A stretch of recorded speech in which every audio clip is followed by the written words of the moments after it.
Welcome to Quilt Addicts Anonymous. I'm Stephanie Sebbing. Welcome to the May Block of the Month of the 2016 Stars in the Night Block of the Month series. There are still kits left if you want one and you just love these fabrics that you're seeing on the tutorial. Just go to quiltaddictsanonymous.com and click on the Block of the Month tab to get a link to where you can order one of those.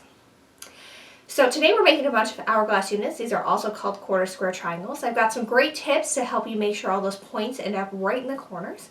And then we're also going to be making some double pinwheel units. And we're going to be making those where we cut the triangles first and then sew them together. So I'll have some tips on how to work with the bias as well and really respect it. So again, those points end up right where they're supposed to be. Let's get started. So the first thing you're going to want to do is draw a line from point to point on the wrong side of your green fabric, and you want something that really is going to show up because we're going to be sewing along this line in just a second. Now I'm going to lay those right sides together and we're going to go back over to the sewing machine. Now for complete cutting instructions as well as to know which fabrics go where, make sure you go to quiltaddictsanonymous.com and click on the Block of the Month tab, and under the 2016 you'll see the link for May, and that's where you can get your free downloadable printable instructions to go along with this block design.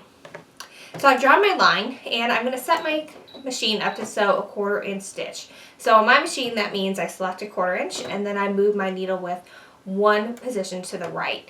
You can do this yourself on your machine if it isn't as fancy by just sewing on top of the line instead of right next to it.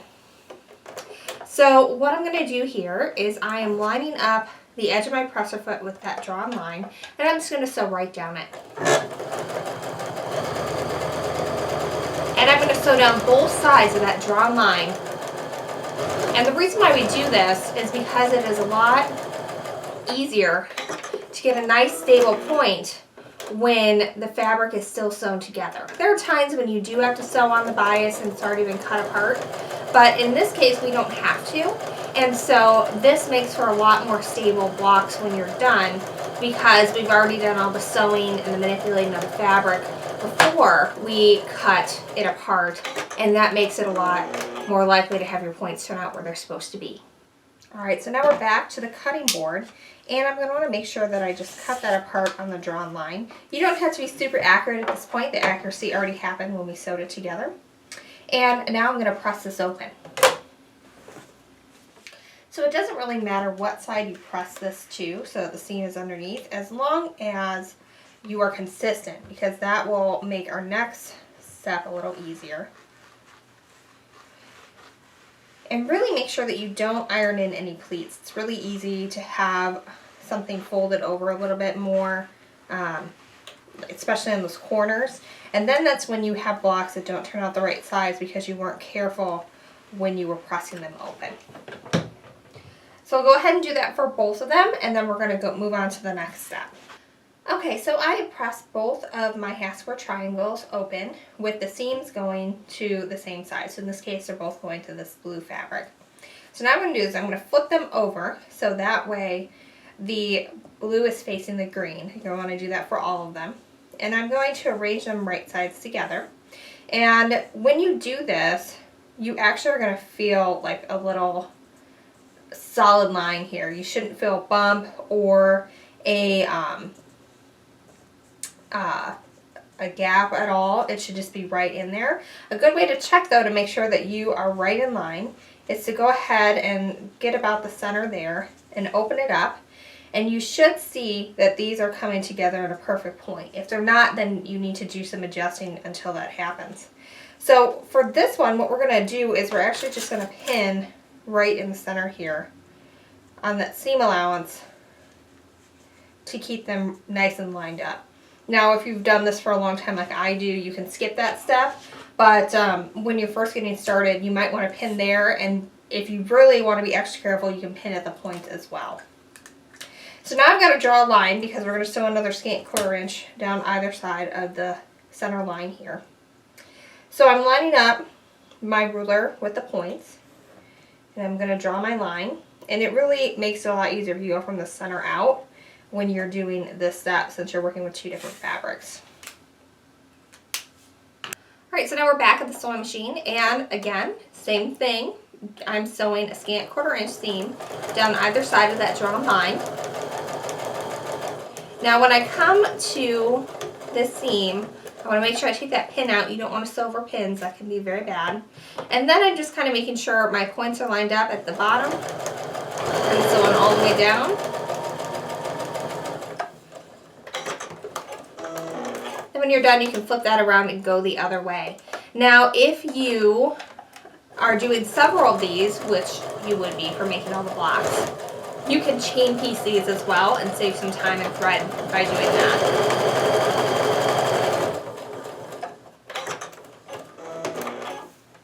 Alright, now we are back at the cutting board, and again we're going to cut right down that drawn line.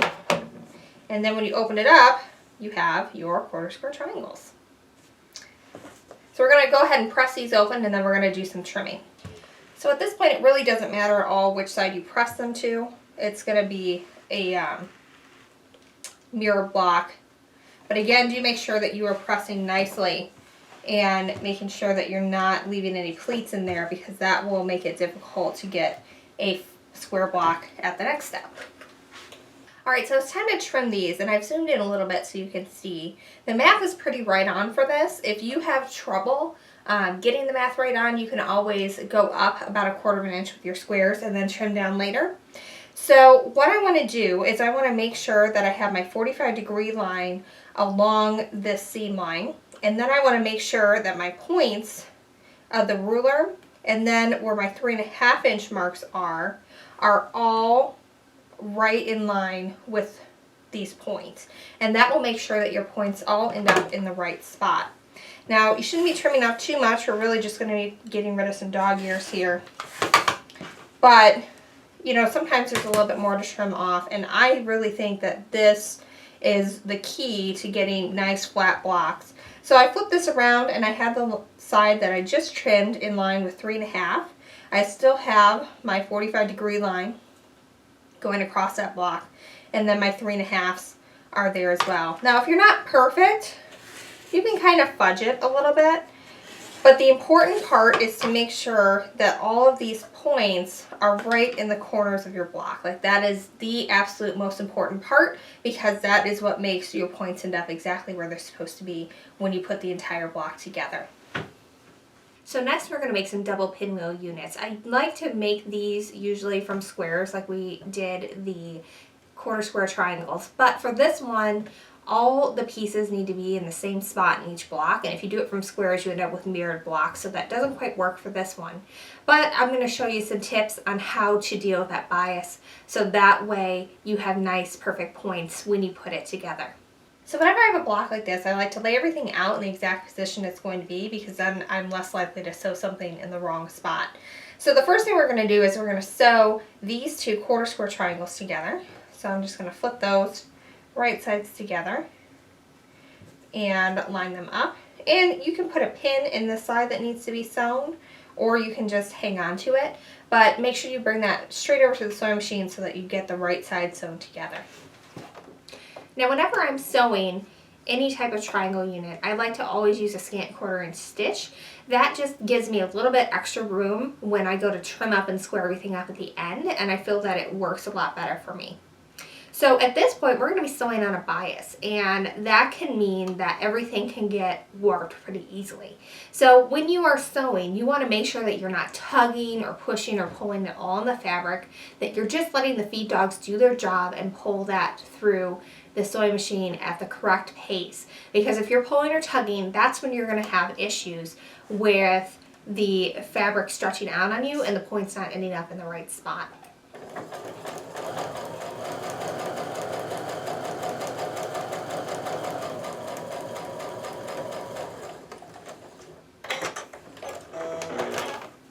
Pressing is another area where you can end up having issues with your bias. So you really want to be very gentle with this as you work with it. This is not something you want to rush through. So I find that I get nice flat blocks when I can press the seams open for these. So what I'm going to do is just gently open up the seam. And really you just have to treat this bias seam with respect every time you work with it. And that will help make everything a lot easier when you put everything together. So I'm just really gently putting the iron over that. I'm not like going all over with it. I'm just like gently bringing that tip of the iron up that seam.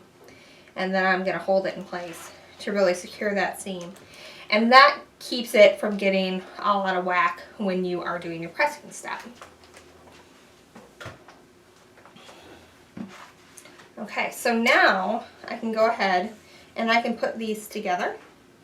And it's important to note that this one might be a little smaller than this. I like to increase the mass size for the half square triangles, and that way it's a little bit easier to trim everything up a little later. So when you flip these right sides together, what's important to do is to kind of center it. So you just want to make sure you kind of have even extras on both sides, and then that'll make sure that everything's good to go. Now you can pin this if you want, or you can just put it through the sewing machine. But again, we're going to want to make sure that we are really respectful to bias and let the feed dogs do its job and not push or pull as it goes through the sewing machine. So I'm still sewing with a scant 1/4 stitch here, and I'm just going really kind of slow, and I am just really, I have my hands here only as a guide to keep everything straight. I'm not tugging on that fabric in any way. I'm just letting it go through the machine as the feed dogs pull it through. Alright, so now it's time to press this open. Now because I don't want a shadow here, I'm going to go ahead and press this so that it is going away from the lighter fabrics. But again, I'm just being real gentle here. I'm not really going crazy with the pressing. I'm just doing just enough to get that pressed open, and that will keep that bias from getting all crazy when we go to trim this up. So this one isn't totally perfect, but it's close enough to where I'm going to be able to make it work. So what I'm looking at is my 45-degree line is in line here. I've got a little bit extra hanging off on the top, and I'm just a hair above. You might not even be able to see it. It's so close. My 3.5 inch mark is not right on that point. So what I'm going to do is I'm just going to give this a little bit of a tug with my fingernail because it is really stinking close. And so by doing that, I'm able to kind of force that point to be on 3.5. And that way when I sew it later, I'm going to be able to match those points up, and it's close enough to where it's not going to make a difference.